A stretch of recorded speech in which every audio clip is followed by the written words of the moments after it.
Bismillah, salam alaikum wa rahmatullah. Maintenant, on va parler, toujours dans le cadre de l'orientation diagnostique devant une splénomégalie, des étiologies probables, voilà, possibles.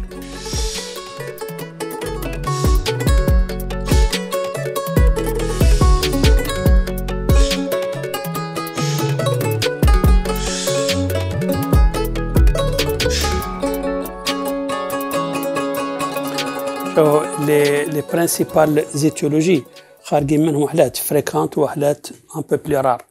Les fréquentes, les infections, les hémolyses chroniques, les hémopathies malignes ou l'hypertension portale. Alors, comment les quatre groupes d'étiologies les plus fréquemment retrouvés lors d'une splénomégalie. Des situations des étiologies moins fréquentes qui les maladies des systèmes, les maladies de surcharge ou les tumeurs primitives de la rate. Donc, on va commencer par les infections.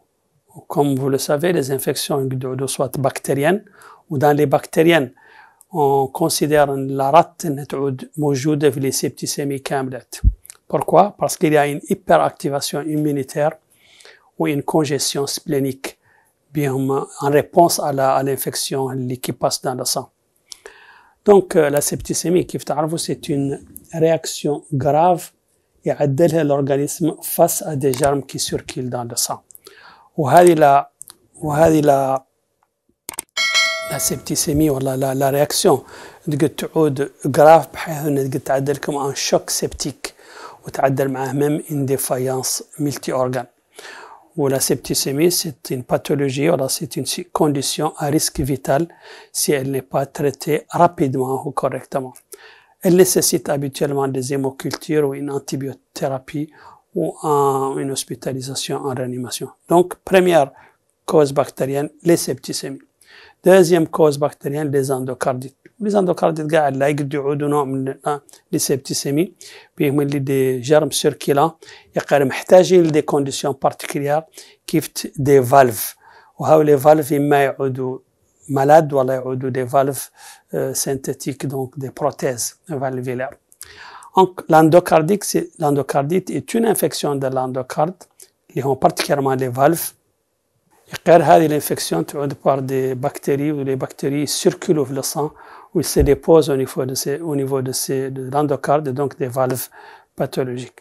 La fixation des bactéries sur les valves anormales ou la prothétique, elle se manifeste par des signes cliniques معروفين كيف la fièvre ou le souffle cardiaque ou la splénomégalie موضوعنا الحالي ou les emboles ou l'insuffisance cardiaque.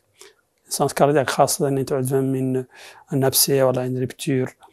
Bon, l'urgence médicale nécessite une antibiothérapie prolongée ou on doit utiliser une chirurgie, par exemple, dans les abcès. L'autre infection bactérienne s'accompagne d'une splénomégalie est la typhoïde. La typhoïde, c'est une infection par le salmonella typhi. Elle est transmise par l'eau, les aliments contaminés. Se manifeste par une fièvre. La fièvre عادة accompagnée des signes digestifs ou des céphalées. une splénomégalie à l'examen clinique. وعيات تعود grave خاصة si elle n'est pas traitée. Sa prévention مهمة بالhygiène de l'eau potable ou la vaccination. Toujours dans le cadre des infections bactériennes, la brucellose هي اللي هي une zoonose transmise par exemple les animaux à travers le lait non pasteurisé ou la viande ou le contact. C'est une fièvre sidéro-algique وعادة معها une fatigue excessive ou des douleurs articulaires ou surtout caractérisée par les sueurs profises qui sont concomitantes de la fièvre معهم les douleurs. Donc fièvre sidéro-algique ou le traitement antibiotique on est ou d'un traitement prolongé. L'infection elle peut se manifester une splénomégalie, la tuberculose dans sa forme miliaire, dans sa forme septicémique.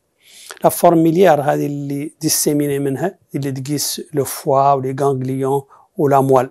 Alors qu'elle peut s'accompagner d'une splénomégalie وغالبا تعود هون la tuberculose ما فيها une hyperleucocytose C'est le cas aussi dans la typhoïde ou dans la brucellose et l'hyperleucocytose, malgré les infections bactériennes. أخيرا la syphilis وخاصة les formes secondaires.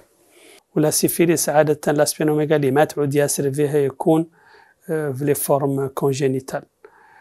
عادة تخلق 6 semaines à 6 mois après le début اللي هو l'infection primaire ولا les chancres mous, manifeste par une fièvre ou des signes cutanés ou muqueux كيف la roséole ou les lésions palmoplantaires ou les plaques vlémiqueuses. عادة تعود معاهم اللي هي لارات هنا une polyadénopathie dans le cadre de la syphilis. وهون في هذه la syphilis secondaire هذا الستاد de la syphilis il est extrêmement contagieux وملي caractérisé par un nous réversible ولا زاد guérissable avec un traitement par la pénicilline. Parmi les causes infectieuses de la splénomégalie, on compte aussi les causes virales.